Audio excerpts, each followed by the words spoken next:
Quel est cet homme Jésus? Alléluia. Oui, quel est cet homme Jésus? Alléluia. Un homme spécial. Quel est cet homme Jésus? Alléluia. Oui, quel est cet homme Jésus? Alléluia. Oui, il console nos vies. Alléluia. Oui, quel est cet homme Jésus? Alléluia. Maintenant, écoute le rapport. Pourquoi Jésus, avant de lui donner l'eau, il a dit appelle ton mari?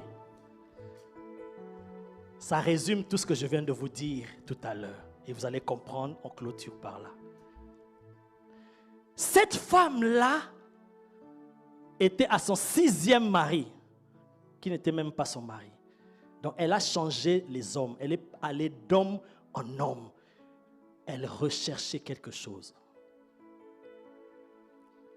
Cette femme était à la recherche de quelque chose, pensant que ce sont les hommes qui allaient lui donner cela. Mais elle était toujours insatisfaite. Voilà pourquoi Jésus lui a dit appelle ton mari. Parce qu'il y avait un lien là. Dans sa recherche de mari, dans la manière dont elle a changé, elle cherchait qu'un vide en elle soit comblé. Elle pensait trouver refuge auprès des hommes. Et les hommes l'ont déçue. Parce qu'il y a aucun homme ne peut combler le vide qui est dans ton cœur.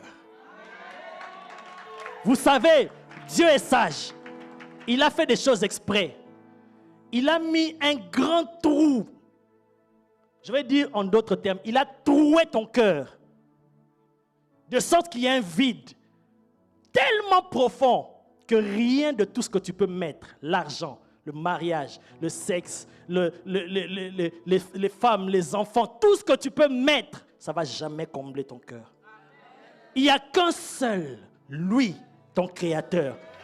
Il va combler ton cœur en mettant la vie éternelle.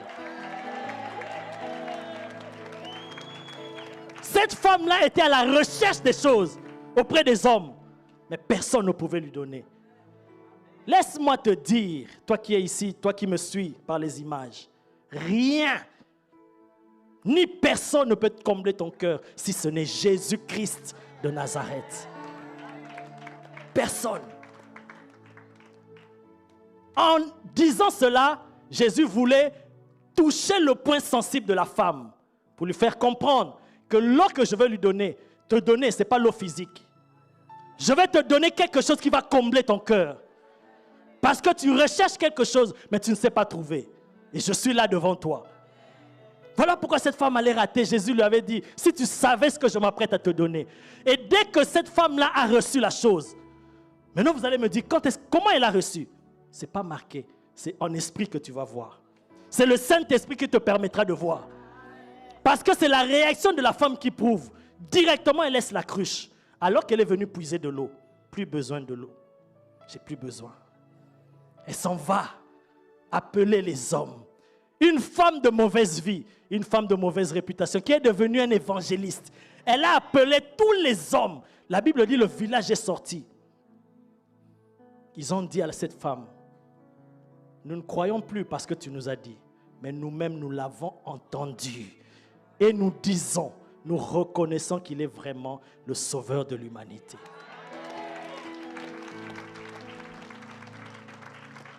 La vie éternelle, c'est quelque chose que nous possédons dès à présent et qui jaillit.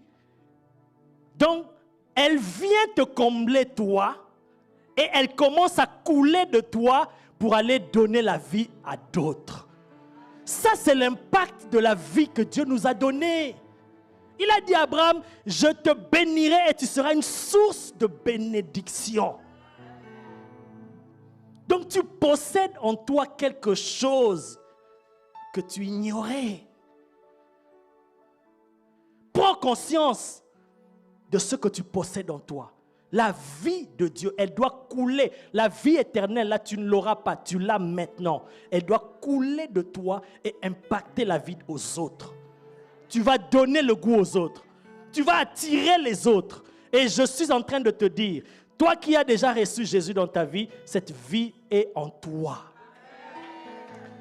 Par le fait de cette parole, de ce message que Dieu a envoyé, tu es à la rencontre. Il y a Jésus qui est ici. Tu ne le vois pas.